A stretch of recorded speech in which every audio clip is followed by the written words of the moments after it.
Hello दोस्तों, स्वागत है मेरी यूट्यूब चैनल पे। जैसे कि इसके पहले मैं थ्योरी क्लास में कंप्लीट करवा चुका हूं। जो बच्चे नहीं देखे हैं जाकर देख सकते हैं। उसके बाद मैं एमसीक्यू, जैसे कि मैं आपको बताया हूं कि एमसीक्यू का क्लास चलेगा। चलिए, आज वस्तुनिष्ठ प्रश्न का पहला सवाल है। जैसे कि ये मैंने थ्योरी क्लास में बताया था कि पुस्तकालय शब्द की उत्पत्ति किस शब्द से हुई है। ये सबसे पहले लैटिन शब्द से बना हुआ है और ये लिबर शब्द से बना हुआ है। चलिए आगे बढ़ते हैं। सेकंड क्वेश्चन, जिन्होंने ये पिछले वाले वीडियो देखे हैं वो उनको जरूर इनका आंसर जरूर पता होगा। वैसे पुस्तकालय जो जनता के लिए और जनता के द्वारा संचालित हो उसे क्या कहा जाता है। याद रखिएगा, लाइब्रेरी चार प्रकार के होते हैं। जैसे कि मैं आपको बताएं कि लाइब्रेरी चार प्रकार के होते हैं। पहला लाइब्रेरी एकेडमिक लाइब्रेरी को बोला जाता है, दूसरा आपको पब्लिक लाइब्रेरी को बोला जाता है, तीसरा आपका स्पेशल लाइब्रेरी होता है और चौथा आपका नेशनल लाइब्रेरी होता है। परंतु खासतौर पे आजकल तीन लाइब्रेरी का ज़्यादा महत्व दिया जा रहा है, तो आप याद रखिएगा, लिख लीजिएगा। इसका आंसर पब्लिक लाइब्रेरी होगा। जो इनको पीडीएफ चाहिए वो ललिन एकेडमी 2.0 पे जाकर जुड़ सकते हैं। आगे बढ़ते हैं। पुस्तकालय विज्ञान के प्रथम सूत्र कौन से हैं। चलिए विस्तार से मैं आपको 5 लॉ बता देता हूँ। और कब आया है तो खासतौर पे 1928 ईस्वी में बना था डॉक्टर एस आर रंगनाथन जी के द्वारा। परंतु प्रकाशन किस वर्ष हुआ है, आपसे क्वेश्चन कई बार घुमा के पूछा जाता है। तो प्रकाशन आपका 1931 ईस्वी में हुआ है। 5 लॉ क्या है। प्रथम लॉ तो पहला है कि बुक आर फॉर यूज है। दूसरा लॉ बताता है every reader his her book. तीसरा लॉ बताता है आपका एवरी बुक इट्स रीडर्स। चौथा लॉ क्या है तो save the time of the reader. और पांचवा लॉ क्या है तो the library is growing organism. याद रखिएगा, बहुत ज़्यादा इंपॉर्टेंट है। और एक सवाल ऐसा रहेगा आपसे कि OCLC के द्वारा 5 लॉ किस तरह का है। तो आप याद रखिएगा OCLC के द्वारा क्या है। जैसे कि सवाल आपसे 5 लॉ में पूछा जाएगा कि 5 लॉ के अंतर्गत कौन कौन सा क्या आता है। जैसे क्वेश्चन देख सकते हैं, पुस्तकालय विज्ञान के किस सूत्र में पुस्तकालय के बाल विकास, ठीक है, चाइल्ड एंड अडल्ट ग्रोथ के बारे में युवा चर्चा की गई है, किस लॉ में की गई है तो 5 लॉ 5वां लॉ में की गई है। 5वां लॉ में की गई है, ये लिख लीजिएगा, बहुत ज़्यादा इंपॉर्टेंट है। और वीडियो को लाइक करते चलें। और जैसे कि एक नोटिफिकेशन अभी हम पोस्ट किया हूँ कि गुजरात हाई कोर्ट में आया हुआ है 57 पोस्ट और प्लस एक पोस्ट आया है लाइब्रेरी असिस्टेंट के लिए। तो आप ज़रूर फॉर्म फिल कीजिएगा, क्योंकि इस तैयारी मैं करवा रहा हूँ, इसके वीडियो के माध्यम से आपका एग्ज़ाम ज़रूर क्लियर होगा। चलिए, छठा क्वेश्चन है। ये प्लेलिस्ट बन रहा है, आप लोग मेरे साथ जुड़े रहें। 1 मंथ में आपका क्लास कंप्लीट करवा दूंगा, मेरे साथ बस जुड़े रहें आप। छठा क्वेश्चन क्या बोल रहा है, डिलीवरी ऑफ बुक एक्ट कानून किस वर्ष पारित हुआ है। तो इसका आंसर होगा 1952 में पारित हुआ है। डिलीवरी एक्ट, बुक एक्ट कब पारित हुआ तो 1954 ईस्वी में पारित हुआ है। चलिए 7 क्वेश्चन पे आते हैं। सियाजी राव गायकवाड़ तृतीय, बच्चे लोग यहाँ पे कंफ्यूजन है, द्वितीय नहीं होगा, तृतीय लिखा जाता है, द्वारा किसे बड़ौदा राज्य में पुस्तकालय सेवा के विकास के लिए बुलाया गया था।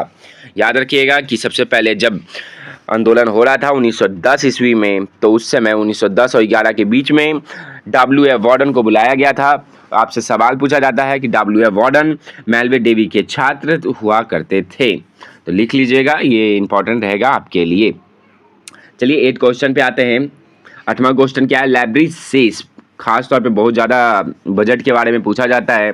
मैनेजमेंट याद रखिएगा, बजट पूछा जाता है। KBS के इंटरव्यू के बारे में मैंने आपका वीडियो पोस्ट किया हूँ, जाकर देख सकते हैं। वो खास तौर पे बजट पे ज़्यादा फोकस किया जाता है। चलिए आगे बढ़ते हैं। KBS का भी नोटिफिकेशन जारी हो चुका है। 9 क्वेश्चन क्या है कि भारत का राष्ट्रीय पुस्तकालय कहाँ स्थित है। आपसे कई बार पूछा जाता है कि नेशनल लाइब्रेरी कब बना और कब कहाँ स्थित है।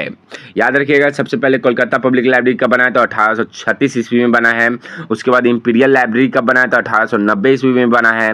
उसके बाद एक्ट पारित हुआ है 1903 ईस्वी में लॉर्ड कर्जन के शासनकाल में।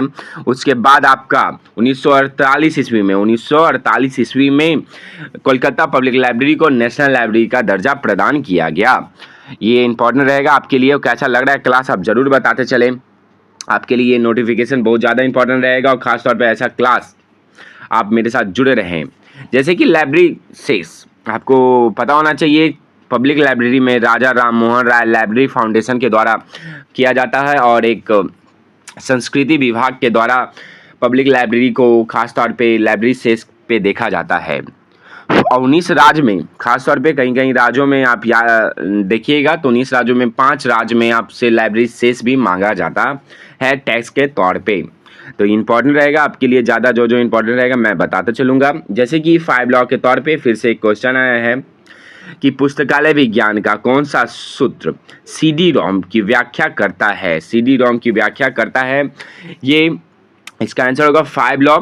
चलिए मैं एक नोटिफिकेशन बता देता हूँ कि कभी भी आप एग्जाम में बैठते हैं तो जितना मैं अभी फ़िलहाल पढ़ा रहा हूँ ये इजी क्वेश्चन में आता है, तो इजी क्वेश्चन आपका 50% गारंटीड है कि ये आएगा ही आएगा, ये ऐसा क्वेश्चन आपके लिए। 14 क्वेश्चन क्या बोल रहा है, किस वर्ष डॉक्टर एस आर रंगनाथन जी का शताब्दी वर्ष मनाया गया। वेरी इंपॉर्टेंट है। इसके पहले मैं आपको डेट ऑफ बर्थ बता देता हूँ डॉक्टर एस आर रंगनाथन जी का।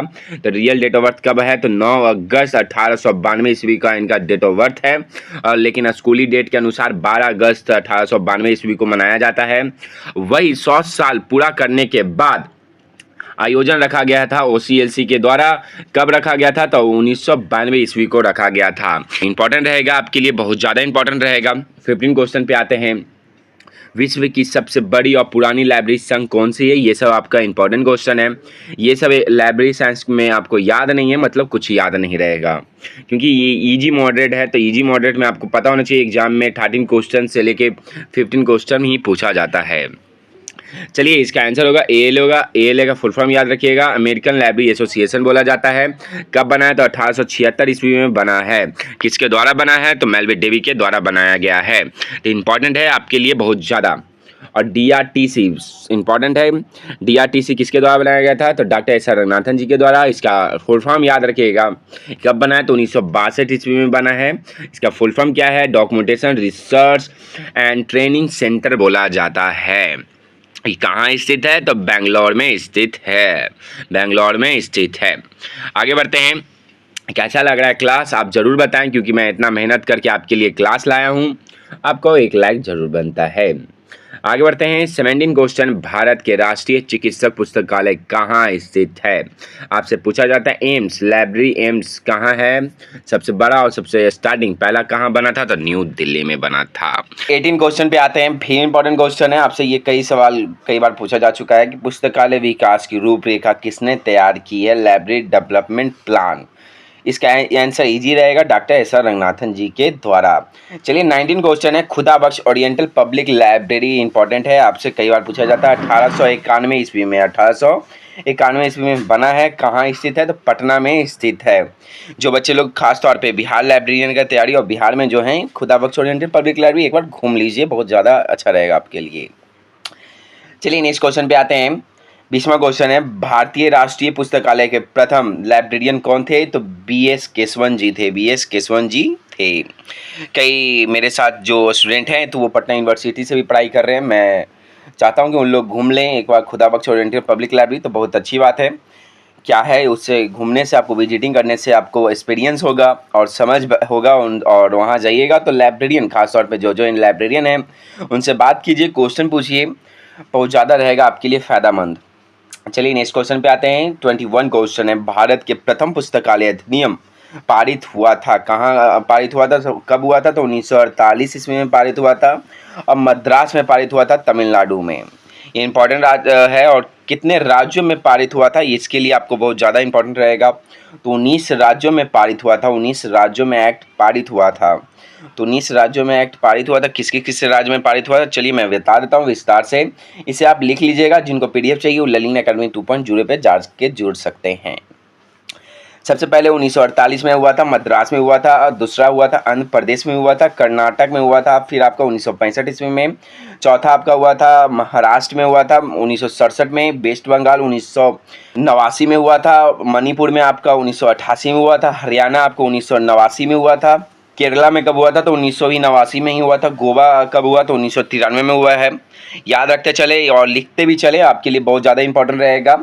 गोवा हो गया। मिजोरम कब हुआ? तो 1993 में हुआ। फिर गुजरात आ जाइए, जो गुजरात में आपका 57 पोस्ट आया हुआ है। गुजरात हाई कोर्ट में कब पारित हुआ था? तो 2001 में हुआ था। उड़ीसा कब हुआ? 2001 में ही हुआ। खासतौर पे उत्तराखंड और उत्तर प्रदेश में कंफ्यूजन मत होइएगा, दोनों 2005 में ही आया है। तो खासतौर पे उत्तर प्रदेश में याद रखिएगा, उत्तर प्रदेश में सबसे पहले आया था, 2005 में आया, उसके बाद आया था उत्तराखंड, फिर राजस्थान आपका 2006, फिर पांडुचेरी 2007, छत्तीसगढ़ आपका 2007 और बिहार लाइब्रेरियन कब आया है? तो 2008 के बाद कुछ नहीं आने वाला है, तो 2008 में आया हुआ है। अरुणाचल प्रदेश 2009 में आया हुआ है। ये इंपॉर्टेंट रहेगा आपके लिए, और वीडियो को लाइक करते चले, आपके लिए बहुत ज़्यादा इंपॉर्टेंट है। जैसे कि डॉक्यूमेंटेशन, डीआरटीसी की स्थापना कब हुआ है? तो 1962 में ही हुआ था। तो डॉक्टर एस आर रंगनाथन जी को रिसर्च, जैसे कि ये क्वेश्चन आप देख सकते हैं, 24 क्वेश्चन है। डॉक्टर रंगनाथन को राष्ट्रीय शोध प्राध्यापक नियुक्त कब किया गया? तो 1962 ईस्वी में किया गया। चलिए कुछ कोर्स के बारे में जान लेते हैं। बिलिस कब आया है, एमलिस कब आया है, एमफिल कब आया है, आपको ये इसके बारे में विस्तार से मैं आपको बताया हूँ। सबसे पहले बिलिस याद रखिएगा, खासतौर पे अब बिलिस हो गया है। तो कब आया है? तो 1947 ईस्वी में आया है। कहाँ आया है? तो अलीगढ़ मुस्लिम यूनिवर्सिटी में आया हुआ है। और एमलिस कब आया है? एमलिस याद रखिएगा, एमलिस दिल्ली यूनिवर्सिटी में आया, 1949 ईस्वी में आया है। आपके लिए इम्पोर्टेंट रहेगा, ये सब इम्पोर्टेंट रहेगा, क्योंकि आपसे ये सवाल कई बार घुमा के पूछा जाता है। और अपने कोर्स के बारे में जानना ज़रूरी है कि जिस कोर्स के आप किए हैं वो कब आया है, क्यों आया है, किसके द्वारा, किस यूनिवर्सिटी में आया है। चलिए नेक्स्ट क्वेश्चन पे आते हैं। किस समिति के द्वारा बजट 10%, याद रखिए, एक 10% आपसे पूछा जाता है, एक 6% पूछा जाता है। एक राधा किस कमेटी आपसे पूछा जाता है तो वो 6% के तौर पे पूछा जाता है। और 10% किससे पूछा जाता है? तो आपको पूछा जाता है कोठारी कमेटी के द्वारा पूछा जाता है। कमेटी याद रखिएगा, खासतौर पे राधा किस कमेटी हो गया, फिर आपका ये कोठारी कमेटी हो गया, ये सब आपसे कई बार सवाल में पूछा जाता है आपसे। और कैसा लग रहा है क्लास, आप ज़रूर बताते चलें। चलिए 29 क्वेश्चन पे आते हैं। 29 क्वेश्चन से इम्पोर्टेंट है कि इफ्ला के बारे में आपको पहले बता देता हूँ। इफ्ला कब बना है? तो 1927 ईस्वी में बना है, 1927 ईस्वी में बना है। इम्पोर्टेंट रहता है आपके लिए कि संस्था द्वारा सिस्टम लाइब्रेरी की अवधारणा विकास किया गया है, तो इफ्ला के द्वारा किया गया है। मैं इतना मेहनत कर रहा हूँ, क्लास कैसा लग रहा है आप लोग ज़रूर बताएं कि क्लास कैसा लग रहा है। RRLF के बारे में जान लीजिए कि 1972 ईस्वी में बना है, 1972 ईस्वी में बना है। और इसका ऑफिशियल पहले ये कोलकाता में हुआ करता था, अब कहाँ है? तो दिल्ली में है। 2011 में स्थानांतरित कर दिया गया था। और एक नोटिफिकेशन, इसके बाद फिर मैं थ्योरी क्लास बताने वाला हूँ। थ्योरी क्लास कंप्लीट करने के बाद मैं फिर आपसे MCQ की क्लास भी ला दूंगा, तो आप बस मेरे साथ जुड़े रहें। ये प्लेलिस्ट नया बन रहा है, एक महीना के अंदर आपको क्लास कंप्लीट करवा दूंगा। यूनिट 6 मैं गारंटी करता हूँ कि यूट्यूब के माध्यम से ही आपको यूनिट 6 कंप्लीट करवा दूंगा। चलिए आज के लिए इतना ही, फिर MCQ आपको खास तौर पे नेक्स्ट वीडियो में बता दूंगा। इसके बाद आप देख सकते हैं लाइब्रेरियन क्या है, लाइब्रेरी मॉडल लाइब्रेरी क्या है। और जो बच्चे खास तौर पे बिलिस वाले कर रहे हैं उनके लिए भी फ़ायदा है, ये उनका भी बहुत ज़्यादा बेनिफिट करेगा। चलिए आज के लिए इतना ही, धन्यवाद, फिर मिलते हैं नए वीडियो के साथ।